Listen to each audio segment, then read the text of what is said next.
अच्छी विचार रखें, अच्छी समझ रहे हम में, तो गुस्सा हमें हो सकता है आए भी नहीं, और आए भी तो हम उस समय अपने आप को संभाल सकते हैं।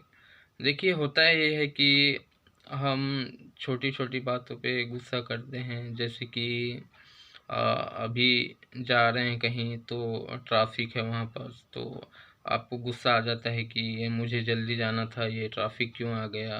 या फिर कहीं बाज़ार मार्केट चले गए, वहाँ हल्ला हो रहा है, तो आपको टेंशन आ जाता है, गुस्सा आ जाता है। कोई रास्ते में जा रहा है, कोई गाड़ी से कचरा फेंक दिया, तो आपको ये गुस्सा आ रहा है कि ये ऐसा क्यों कर रहा है। बहुत सारा वजह है, घर में छोटी छोटी बातों पे मम्मी से फिर फैमिली वाले से गुस्सा आता है। तो ये सब अगर बात करें तो ये हमारी विचार है। अगर हमारा विचार अच्छा होता, हमारा समझने की तार्किक आप वो अच्छा होता, तो ये सब नहीं होता।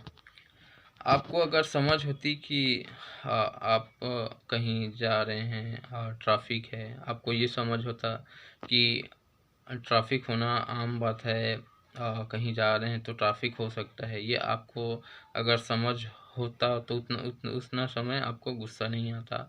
आपको ये समझ होता कि बाजार है तो मार्केट है, तो मार्केट में तो हल्ला होगा ही।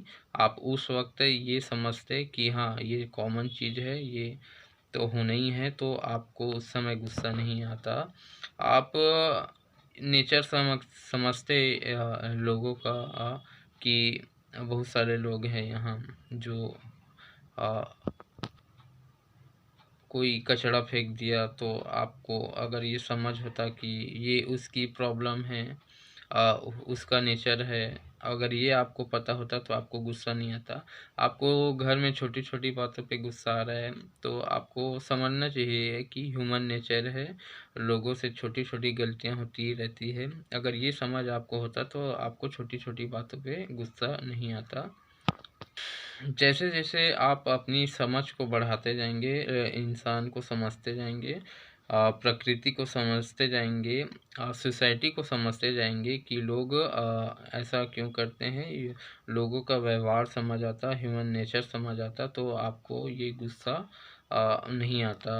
क्योंकि हमें लोगों का व्यवहार ही नहीं पता, ह्यूमन नेचर ही नहीं पता, जिसके कारण हमें चिढ़ सी होती है कि ये बंदा ऐसा क्यों कर रहा है, ये लोग ऐसा क्यों हैं। अगर ये आपको पता होता कि ये उनकी समस्या है, उनका नेचर है, तो शायद आपको इस बात पे गुस्सा नहीं आता।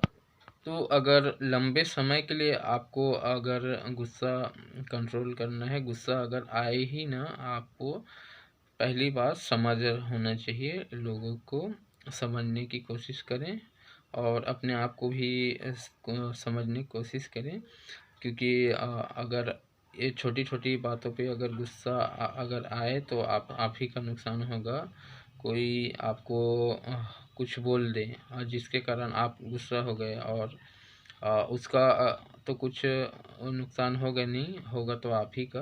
अगर ये चीज़ आप जिस दिन समझ गए, तो उस दिन से गुस्सा आपका कंट्रोल हो जाएगा। तो ये भी ऐसा है कि ये एक दिन में होगा ही नहीं, आपको धीरे धीरे इस चीज़ का प्रैक्टिस करना पड़ेगा, आपको ध्यान देना पड़ेगा, लोगों को, समाज को, सोसाइटी को, परिवार को, दोस्तों को, फैमिली को। तब फिर आपको फिर देख आप अपने पर चेंज देखेंगे, आपको पता चलेगा कि हाँ, मुझ में कुछ परिवर्तन हुआ है। और दूसरी बात यह है कि अगर गुस्सा अगर आपको आ भी रहे, तो उस हिसाब से आना चाहिए कि हम अगर चाहें तभी गुस्सा आए, और ना चाहे तो ना आए। अगर जिस दिन आपके पास ये हुनर आ गया कि हाँ, मुझे अपने आप से गुस्सा करना है या नहीं करना है, तो नहीं, मतलब कि आप चाहे तब गुस्सा करें, आप ना चाहे तो ना करें। और आपको ये फिर समझ आ जाएगा कि किस चीज़ में हमें गुस्सा करना है, किस चीज़ में नहीं करना है, कौन से कब गुस्सा करने पे आपका नुकसान हो सकता है, कब आपका घाटा हो सकता है, आपको प्रॉब्लम का सामना कर कर सकते हैं। तो उस टाइम में हमें गुस्सा नहीं करना है, ये आपको समझ आ जाएगा। तो अगर कुछ भी आपके जीवन में समस्या है तो सबसे पहले आपको अपना विचार बदलना पड़ेगा, आपको सोसाइटी को समझना पड़ेगा, समाज को समझना पड़ेगा, यार दोस्तों को समझना पड़ेगा, अपने आप को समझना पड़ेगा, तभी आपको सभी समस्या का समाधान मिलेगा।